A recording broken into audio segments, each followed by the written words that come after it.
بسم اللہ الرحمن الرحیم۔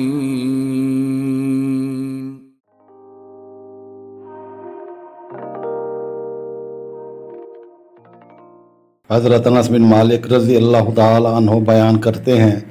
کہ ایک شخص وضو کر کے نبی اکرم صلی اللہ علیہ وآلہ وسلم کی خدمت میں حاضر ہوا اور اس نے اپنے قدم کے بالائی حصے پر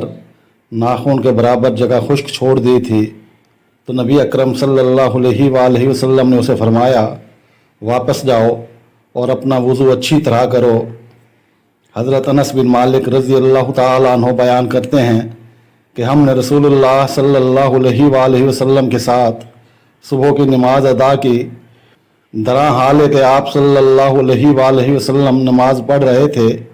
آپ صلی اللہ علیہ وآلہ وسلم نے اپنا ہاتھ بڑھایا، پھر پیچھے کر لیا، پھر جب آپ صلی اللہ علیہ وآلہ وسلم نماز سے فارغ ہوئے تو ہم نے عرض کی، اے اللہ کے رسول صلی اللہ علیہ وآلہ وسلم، آپ نے اس نماز میں ایک ایسا کام کیا ہے جو آپ صلی اللہ علیہ وآلہ وسلم نے اس سے قبل کسی نماز میں نہیں کیا۔ آپ صلی اللہ علیہ وآلہ وسلم نے فرمایا، بے شک میں نے جنت دیکھی، وہ مجھے دکھائی گئی، میں نے اس میں دیکھا کہ اس کے پھل اور میوے قریب اور جھکے ہوئے ہیں اور اس کا دانہ کدو جیسا موٹا تازہ ہے۔ چنانچہ میں نے ان میووں میں سے لینا چاہا تو جنت کو حکم دیا گیا کہ پیچھے ہٹ جا، تو وہ پیچھے ہٹ گئی۔ پھر مجھے جہنم دکھائی گئی میرے اور تمہارے درمیان، حتیٰ کہ میں نے اپنا سایہ اور تمہارا سایہ دیکھا۔ میں نے تمہاری طرف اشارہ کیا کہ پیچھے ہو جاؤ، تو میری طرف وحی کی گئی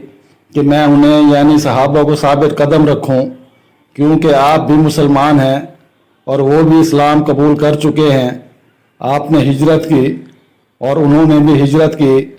آپ نے جہاد کیا تو انہوں نے بھی جہاد میں شرکت کی، تو میں نے تم پر نبوت کے سوا اپنی کوئی فضیلت نہ پائی۔